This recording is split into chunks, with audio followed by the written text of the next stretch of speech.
नमस्कार। स्वागत है आपका सुनो कहानी में।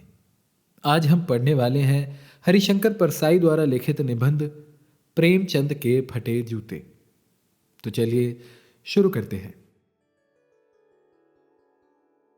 प्रेमचंद का एक चित्र मेरे सामने है। पत्नी के साथ फोटो खिंचा रहे हैं। सिर पर किसी मोटे कपड़े की टोपी, कुर्ता और धोती पहने हैं। कनपट्टी चिपकी है, गालों की हड्डियां उभर आई है, पर घनी मूछे चेहरे को भरा भरा बतलाती है। पांव में कैनवस के जूते हैं जिनके बंद बेतरतीब बंधे हैं।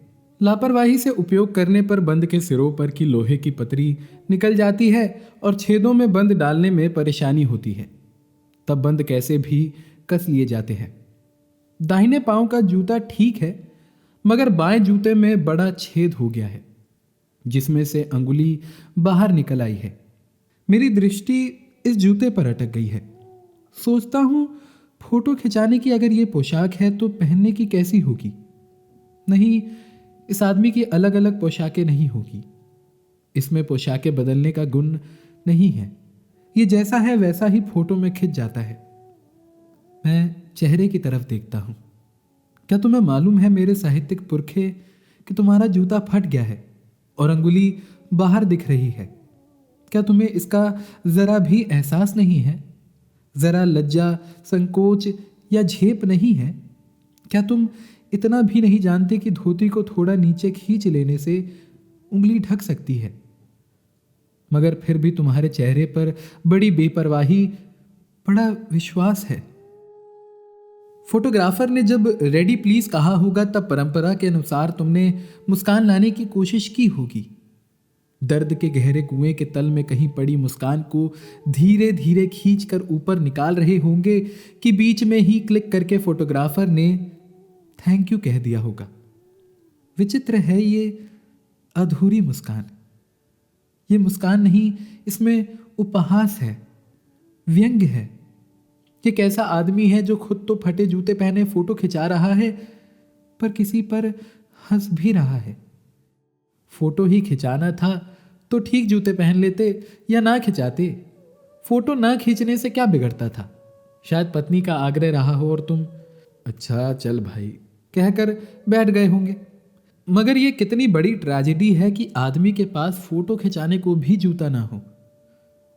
मैं तुम्हारी ये फोटो देखते देखते तुम्हारे क्लेश को अपने भीतर महसूस करके जैसे रो पड़ना चाहता हूं, मगर तुम्हारी आंखों का ये तीखा दर्द भरा व्यंग मुझे एकदम रोक देता है।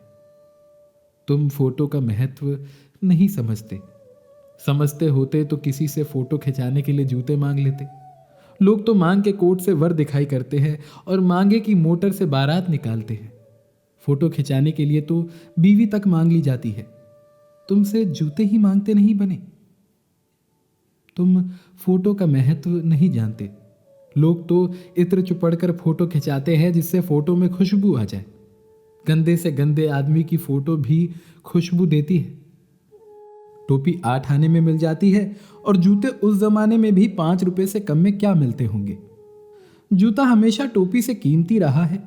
अब तो जूते की कीमत और बढ़ गई है और एक जूते पर 2500 टोपियां न्यौछावर होती है। तुम भी जूते और टोपी के अनुपातिक मूल्य के मारे हुए थे। ये विडंबना मुझे इतनी तीव्रता से पहले कभी नहीं चुभी जितनी आज चुभ रही है, जब मैं तुम्हारा फटा जूता देख रहा हूं। तुम महान कथाकार, उपन्यास सम्राट, युग प्रवर्तक जाने क्या क्या कहलाते थे, मगर फोटो में भी तुम्हारा जूता फटा हुआ है। मेरा जूता भी कोई अच्छा नहीं है। यूं ऊपर से अच्छा दिखता है, अंगुली बाहर नहीं निकलती, पर अंगूठे के नीचे तला फट गया है।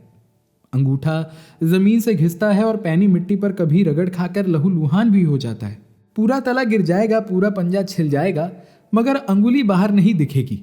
तुम्हारी अंगुली दिखती है पर पांव सुरक्षित है। मेरी अंगुली ढकी है पर पंजा नीचे घिस रहा है। तुम पर्दे का महत्व ही नहीं जानते। हम पर्दे पर कुर्बान हो रहे हैं। तुम फटा जूता बड़े ठाठ से पहने हो। मैं ऐसे नहीं पहन सकता। फोटो तो जिंदगी भर इस तरह नहीं खिंचाऊं, चाहे कोई जीवनी बिना फोटो के ही छाप दे। तुम्हारी ये व्यंग्य मुस्कान मेरे हौसले पस्त कर देती है। क्या मतलब है इसका? कौन सी मुस्कान है ये? क्या होरी का गोदान हो गया? क्या पूस की रात में नील गाय हल्कू का खेत चर गई? क्या सुजान भगत का लड़का मर गया क्योंकि डॉक्टर क्लब छोड़कर नहीं आ सकते? नहीं, मुझे लगता है माधो औरत के कफन के चंदे की शराब पी गया। वही मुस्कान मालूम होती है। मैं तुम्हारा जूता फिर देखता हूं। कैसे फट गया ये? मेरी जनता के लेखक क्या बहुत चक्कर काटते रहे? क्या बनिए के तगादे से बचने के लिए मील 2 मील का चक्कर लगाकर घर लौटते रहे? चक्कर लगाने से जूता फटता नहीं है, घिस जाता है। कुंभन दास का जूता भी फतेहपुर सीकरी जाने आने में घिस गया था। उसे बड़ा पछतावा हुआ। उसने कहा, आवत जात परैया घिस गई, बिसर गए हरि नाम। और ऐसे बुलाकर देने वालों के लिए कहा था, जिनके देखे दुख उपजत है, तिनको करबो परे सलाम। चलने से जूता घिसता है, फटता नहीं। तुम्हारा जूता कैसे फट गया? मुझे लगता है तुम किसी सख्त चीज को ठोकर मारते रहे हो।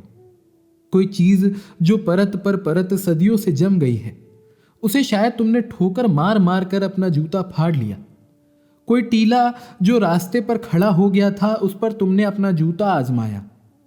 तुम उसे बचाकर उसके बगल से भी तो निकल सकते थे। टीलों से समझौता भी तो हो जाता है। सभी नदियां पहाड़ थोड़े ही फोड़ती है। कोई रास्ता बदलकर घूमकर भी तो चली जाती है। तुम समझौता कर नहीं सके। क्या तुम्हारी भी वही कमजोरी थी जो होरी को ले डूबी? वही नेम धर्म वाली कमजोरी? नेम धर्म उसकी भी जंजीर थी, मगर तुम जिस तरह मुस्कुरा रहे हो, उससे लगता है कि शायद नेम धर्म तुम्हारा बंधन नहीं था, तुम्हारी मुक्ति थी। तुम्हारी ये पांव की अंगुली मुझे संकेत करती सी लगती है। जिसे तुम घृणित समझते हो, उसकी तरफ हाथ की नहीं, पांव की अंगुली से इशारा करते हो। तुम क्या उसकी तरफ इशारा कर रहे हो जिसे ठोकर मारते मारते तुमने जूता फाड़ लिया? मैं समझता हूं, तुम्हारी अंगुली का इशारा भी समझता हूं और ये व्यंग मुस्कान भी समझता हूं। तुम मुझ पर या हम सभी पर हंस रहे हो। उन पर जो अंगुली छिपाए और तलुआ घिसाए चल रहे हैं, उन पर जो टीलों को बरकाकर बाजू से निकल रहे हैं। तुम कह रहे हो, मैंने तो ठोकर मार मार कर जूता फाड़ लिया। अंगुली बाहर निकल आई पर पांव बचा रहा और मैं चलता रहा। मगर तुम अंगुली को ढकने की चिंता में तलुए का नाश कर रहे हो। तुम चलोगे कैसे? मैं समझता हूं। मैं तुम्हारे फटे जूते की बात समझता हूं, अंगुली का इशारा समझता हूं, तुम्हारी व्यंग्य मुस्कान समझता हूं। उम्मीद है आपको ये निबंध अच्छा लगा हो। आपको ये निबंध कैसा लगा, आपको इसमें क्या क्या बातें और क्या क्या व्यंग समझ में आए, ये आप हमें कमेंट में बता सकते हैं। बाकी इंतज़ार करिए अगली कहानियों का और सुनते रहिए सुनो कहानी को। धन्यवाद।